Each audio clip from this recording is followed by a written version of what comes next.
Salut à tous.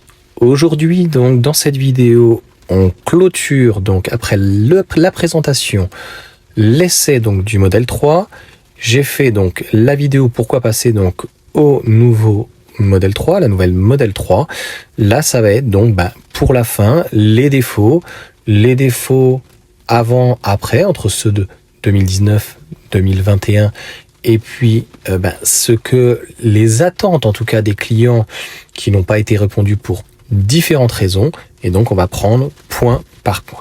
Le premier que j'avais vraiment envie de parler, c'est la disparition des modes. Donc il y avait 3 modes, on va dire, de conduite. Aujourd'hui, il n'y en a plus qu'un, c'est le one pedal, le serrage. Donc j'ai l'impression que la régénération a l'air d'être un petit peu moins fort. Donc est-ce que c'est parce qu'il faisait un peu plus frais? Maintenant, la voiture, la batterie avait l'air d'être chaude. J'ai pas eu d'informations à ce niveau-là.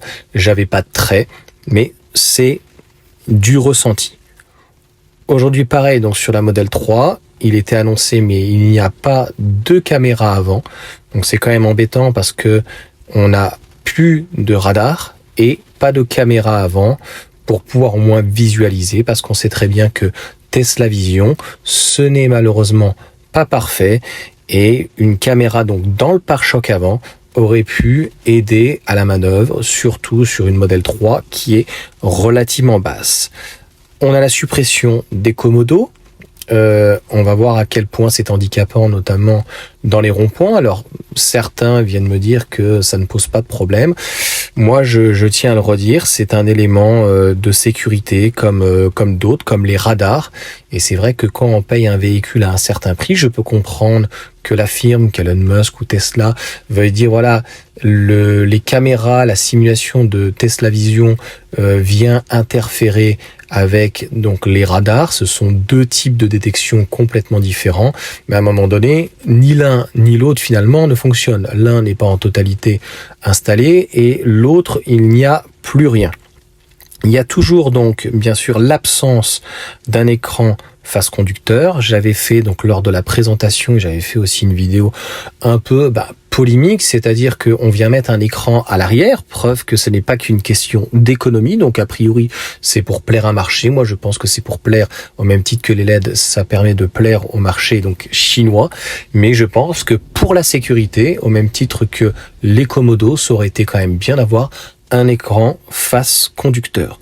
Le véhicule dont j'en ai parlé donc est relativement bas, et donc par rapport au stationnement, parce qu'aujourd'hui on n'a pas d'alternative si on veut un véhicule un peu plus haut ou avec un haillon. D'ailleurs, c'est uniquement avec le modèle Y, parce que il y avait des gens qui avaient demandé le haillon, mais c'est toujours pas, et ça ne sera toujours pas malheureusement d'actualité. Le coffre est très volumineux, le coffre est très profond, et c'est dommage de ne pas avoir comme une 508, comme la Laguna et comme d'autres véhicules donc à haillons des 5 portes. Mais encore une fois, le marché américain, le marché chinois préfère des 4 portes.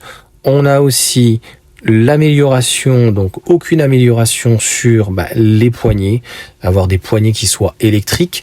Je suis désolé, ce type de poignée, moi j'ai une Fiat Barchetta, donc ce sont des véhicules des années 90, je crois que c'est 96 exactement, et d'appuyer sur un bouton et de tirer, ça existe sur quelques modèles.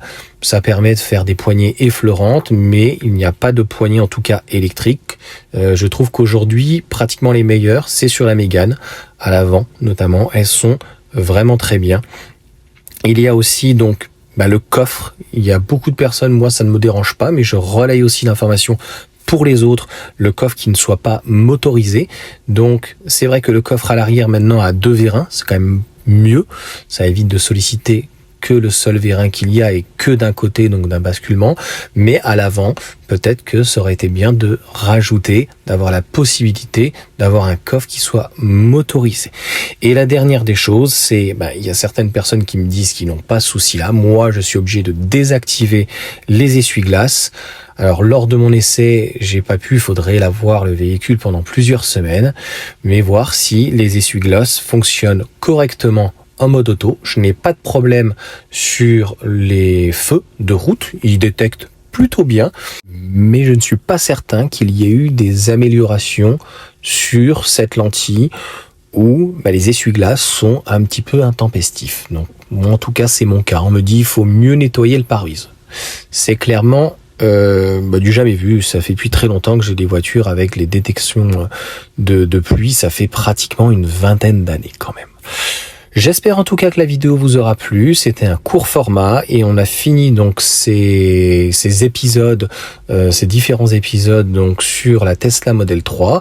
Et puis je ne m'inquiète pas pour Tesla. Je pense que c'est un véhicule qui va bien se vendre, qui va plaire d'un point de vue en tout cas international.